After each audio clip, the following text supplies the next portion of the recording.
Low-cost airlines have changed the game of aviation in the last few years, offering travelers the condition of lower airfares provided that you don't get that many amenities as you do in a full-service carrier. The likes of AirAsia, Ryanair, and EasyJet have opened up new routes and new markets that were previously untapped in the aviation industry. These airlines, along with others that have followed in their footsteps, have become key cornerstones and major players in their own markets, countries, and regions.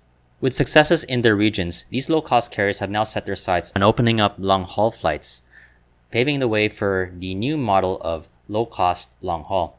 Prime examples of these carriers that have transitioned into providing low-cost long-haul flights include AirAsia's long-haul subsidiary, AirAsia X, Singapore Airlines Scoot, and Norwegian, as well as new entrants Zip Air Tokyo and Air Premia that are set to take off in the next few years.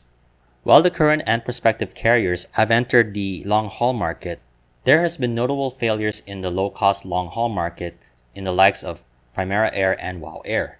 And while it is a frontier for these airlines to get into and try to succeed in, the low-cost long-haul model for these airlines have proven to be a potential opportunity, yet the major flaws could be seen from the very structure of how low-cost airlines operate.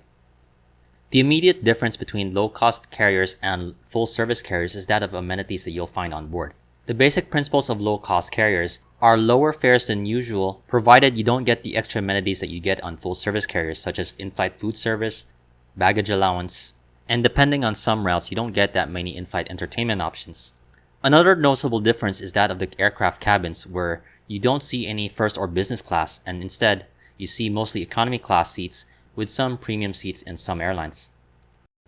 Travelers may not mind these amenities not being available on most flights, especially if it's a short hop less than 4 hours. However, if you're dealing with longer trips, chances are you may want the extra comfort and the additional options of having a business class or first class seat. And travelers wouldn't mind paying extra in order to have the free food and baggage allowance on these longer trips. Just imagine yourself on a 10-hour flight without any options for food, drinks, or in-flight entertainment. And while you're at it, add in economy seats that don't really have that much legroom. That probably wouldn't be that much of a comfortable flight for you. And comfort is one of the key differentiators between a low-cost carrier and a full-service carrier when it comes to longer flights.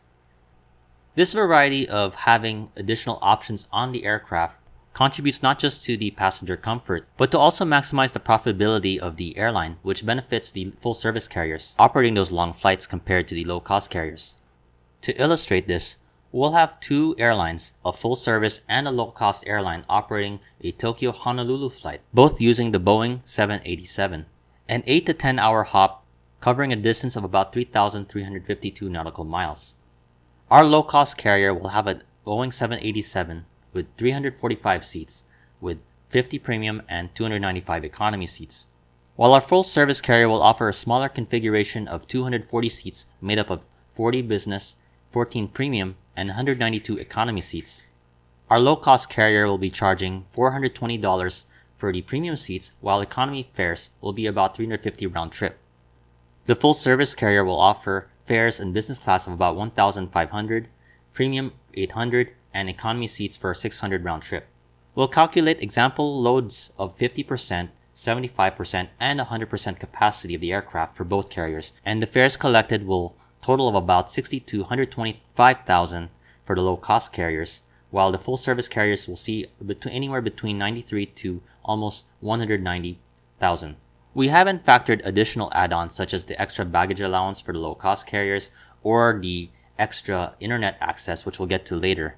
Since we've collected the airfares, we'll take a look at the cost of fuel for this flight.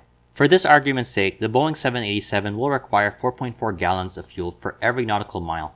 With its full 7,500 nautical mile range, a Boeing 787 will need about 33,000 gallons of fuel. That's a bit much for this flight, but the pilot may decide that he needs extra fuel in the event the aircraft needs to go around or divert to another airport nearby. So he might load the aircraft up with about 15,000 gallons of fuel. With the cost of Jet A fuel around $5 per gallon, the total cost of this fuel load will be about $75,000. Now, aviation fuel costs for airlines will depend heavily on their talks with fuel companies, but for this example, we'll assume that it's the same. So we'll take a look first at the low-cost carriers' costs and revenues projections. So we'll factor some in-flight sales, Wi-Fi usage, additional baggage fees collected from passengers, as well as cargo handling fees. while also factoring the cost of the cabin crew, ground staff, inventory, the airport and landing fees, and the insurance needed for the flight. And based on the numbers and example on this, the low-cost carrier could actually lose money on the flight, especially if the flight is less than 75% full. Meanwhile, the full-service carrier that may pay the similar fees for the airport landing and airport fees, as well as the insurance and higher salaries for their flight crews, could see the bump of revenue thanks to the higher premium and business class fares, which will allow for profitability even if the aircraft is not as full as the low-cost airlines flight.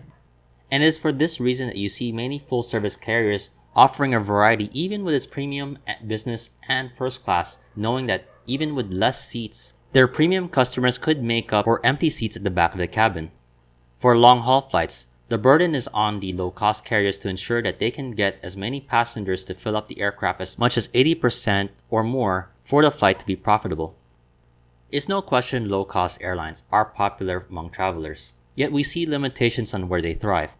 The low-cost carriers of today have thrived on short to medium-haul flights, including key domestic and regional markets where load factors can go up, and it's cheaper to operate a Airbus A320 and or 737 on these routes and maximize their profits. However, the situation and conditions become different and more competitive on the long-haul market. And while point-to-point travel is becoming the norm, most long-haul travelers usually have a connection or two along the way. And not everybody is just flying point-to-point from one hub city like Singapore to London. Unlike short-haul travel where point-to-point travel can be done efficiently, low-cost carriers are limited by the fact that networks of major full-service carriers involve major airline alliances that allow for easy connections and baggage transfers, while low-cost carriers rarely, if ever, offer these same services. So low-cost carriers can't rely on these major airline alliances, so the opportunities for these airlines would likely be on heavy traffic routes where you can get business and casual travelers, regardless of season, in order to at least get 80% of a load factor on each flight. As we know, the airline industry is a very brutal industry, and with high-profile low-cost long-haul airlines such as Primera Air and WOW Air from Europe failing, we've even seen long-haul attempts by AirAsia, Scoot, and Norwegian end up failing. This hasn't deterred newcomers such as Japan Airlines Zip Air and Air Primera, to be based from Seoul, attempt to launch their own versions of low-cost long-haul travel. Their success will heavily depend on the routes and the ability to get enough passengers to meet the requirements to ensure profitability of those flights. What are your thoughts on the prospects of low-cost long-haul airlines? And what, if any, ways could they do to compete with the variety of cabin options of full-service carriers? Thank you for watching this video, and this has been another edition of Flights in Asia.